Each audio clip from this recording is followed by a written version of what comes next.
فهيم.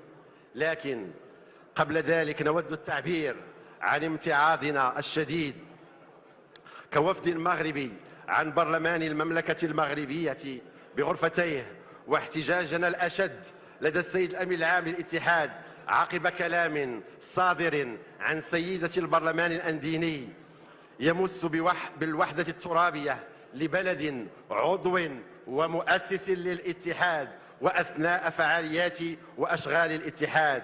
والسيدة ليست عضوة في الاتحاد، مجرد ضيفة ولا تربطها أي علاقة بالتعاون الإسلامي، وهو ما نعتبره السيد الأمين العام المحترم خرقا سافرا لأهداف الاتحاد والتقيد بميثاقه، وزيغا عن فلسفة تنشئته ومراميه، وهدرا لحقوق الدول الأعضاء داخل الاتحاد، ومسا بكرامتهم، وخدشا لحيائهم، وحطا من وقار وهيبة فضاء الدول الإسلامية من خلال السماح لأفراد لا علاقة لهم لا بالعروبة ولا بالإسلام، فقط لهم علاقة وطيدة بزرع البلبلة وتسميم الأجواء الأخوية بين الأشقاء بالتدخل في شؤون داخلية بين أبناء الوطن الواحد.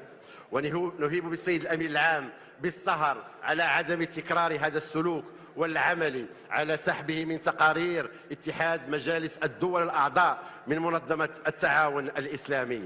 فالمغرب كما الجزائر الشقيقة عانى من نير الاستعمار ونير الإمبريالية، وكان كفاحهما مشترك من أجل الحرية، وحصل المغرب على استقلاله منذ منتصف الخمسينيات، ومنذ ذلك الحين وهو ورث للبناء واستكمال لوحدته الترابية.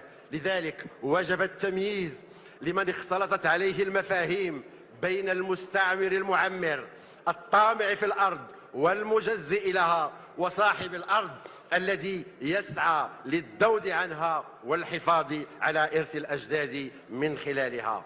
ولإخواني في الجزائر الشقيقة أقول: هل كان لا بد للسماح بتعكير هذا الجو الأخوي لبلد جار وأخ شقيق يحل ضيفا بين إخوانه وأخواته بعد حفاوة اللقاء وحرارة العناق وكرم الضيافة؟ لا أعتقد أخوتي أن ذلك كان ضروريا. وسأستعير تعبير للسيد النائب المحترم يوسف الرحمنية عن المجلس الشعبي الوطني لما قال خلال اجتماع للجنة السياسية عقب حديث بين الأشقاء: هنيونا. وهو تعبير دارج في المغرب أيضا. وأنا بدوري وسيرا على قول السيد النائب المحترم أقول لكم رجاء ثم رجاء باسم العروبة والأخوة والأمازيغية والإسلام: هنيونا.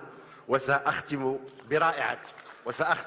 برائعة الراحل الجزائري بحمان الحراشي رائد الفن الشعبي العاصمي، وهو يقول: سعفني ونسعفك، قدرني ونقدرك، عهدني ونعهدك، ما تسبقني للعار، والله يخلينا أحباب طول الدهر والأيام، والله ينجينا من العيوب والجار حبيب الجار. كل متمنياتي بالنجاح لأشغال المؤتمر. شكرا.